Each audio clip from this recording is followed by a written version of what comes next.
Kemi Badenoch, a Yoruba woman from Nigeria, was recently appointed the minority opposition party in the United Kingdom, and Abike Dabiri, who is the chairman of Nigerians in Diaspora Forum, came out publicly to say that our organization have tried to reach out to Kemi Badenoch on several occasions, but got no answer. They got no reply. And on the video that I made an illustration of, you having a relative that has never contributed to your growth in any way. They have never even tried to get in touch with you. But as soon as they see you in television or as soon as they hear that you're doing very well, they all of a sudden want to, have a close relationship with you. They all of a sudden are trying to reach you or, to communicate with you, something that they have never done before, which was exactly what I expressed on that video that Nigeria was trying to do through Abike Dabiri.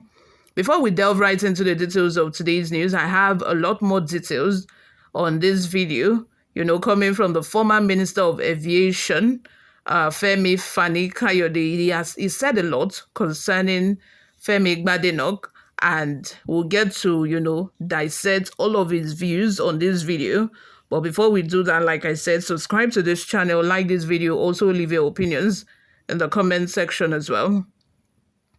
Former Minister of Aviation, Femi Fani-Kayode, has described the newly elected leader of a British Conservative Party, Kemi Badenoch, as a dangerous and willing tool of colonialists. The ex-minister said Kemi deserves to be tarred and feathered for the sort of things she says about Nigeria. In a lengthy post on his X handle on Sunday, infuriated Fani-Kayode said she had the impudence to describe Nigeria, our country of origin, as a living hell. He alleged that the British opposition leader might be suffering from a disease known as Stockholm Syndrome. It is reflection of their malevolent disposition towards their own country and their low self-esteem.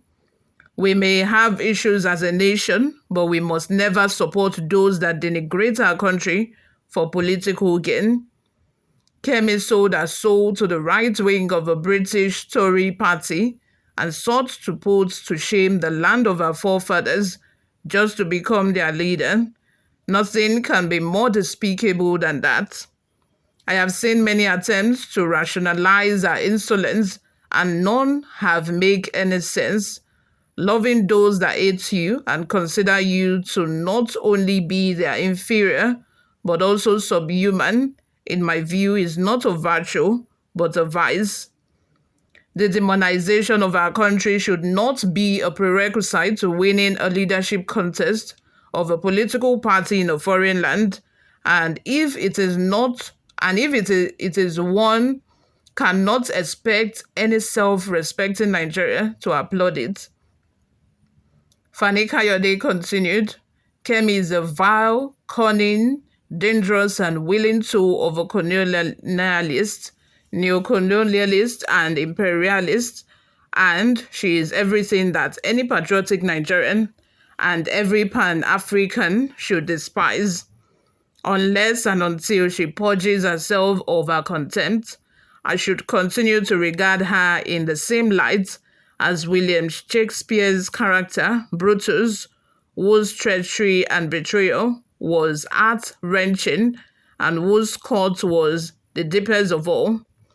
You or what are your thoughts? Let's have them in the comment section below. After my last video, a lot of people expressed, diverse opinion on this issue. While I personally, I do not blame her for not responding to their messages. Like I said, I use that illustration of, the relative who haven't, done any good for you all of your life, but suddenly want to be close to you because they see that now you are now okay financially or in every other aspect.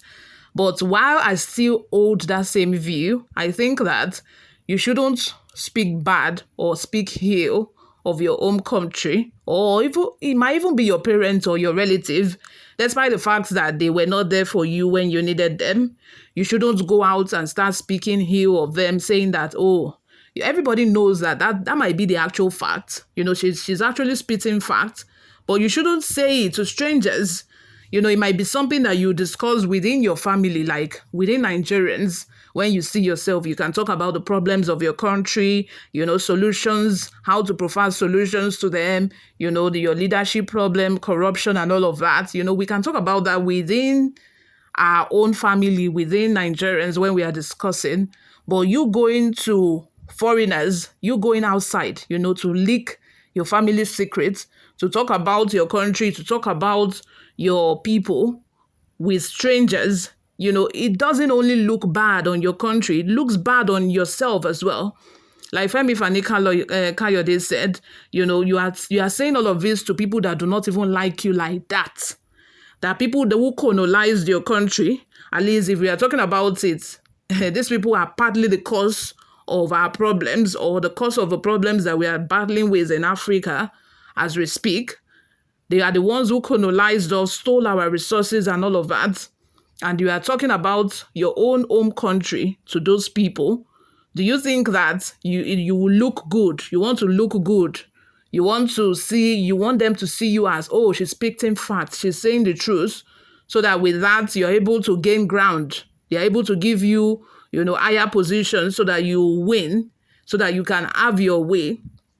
But you forget that Yoruba say, Eniba fi owo osi juwele babai. What does Yoruba say about that? Like, if you use your left hand to describe your father's house, that is what she's doing. And I think that the earlier that she realizes that, what she's doing is not the right thing. And I hope that, a Nigerian father, or if it's a mother that is Nigerian, I think both parents are Nigerians, because like I read, she grew up in Nigeria. She was partly raised in Nigeria before she left the shores of the country at the age of 16 to the United Kingdom. Now she's talking about how so in all of those 16 years that she spent in Nigeria, there were no good times. There are no good things that the country did for her. We all know that the country is bad, of course. I'm not even trying to downplay it. But still, you don't go to the UK and start saying, okay, she made a statement where she said no African country should use colonialism as an excuse for their underdevelopment. I know that that sentence alone is partly correct, because, as we speak, we were colonized like how many years ago? We gained our independence since 1960. And I feel like if we had very good leaders, we should have emanated from that, which we could have done better, if not that we have the kind of leaders that we have. But notwithstanding, you shouldn't go and start saying that to strangers. The strangers, that they will still see your black skin, that black color that you have. One day they will still throw you banana and say that you are a monkey, go and eat banana, because that is the way they see you. You are not going to look better in front of them just because you are putting down your home country or where you're from. You all, I'm throwing this over to you. Let me have your thoughts and opinions in the comment section. Subscribe to this channel, guys, if you haven't already done that. I will see you all in my next video. Bye for now.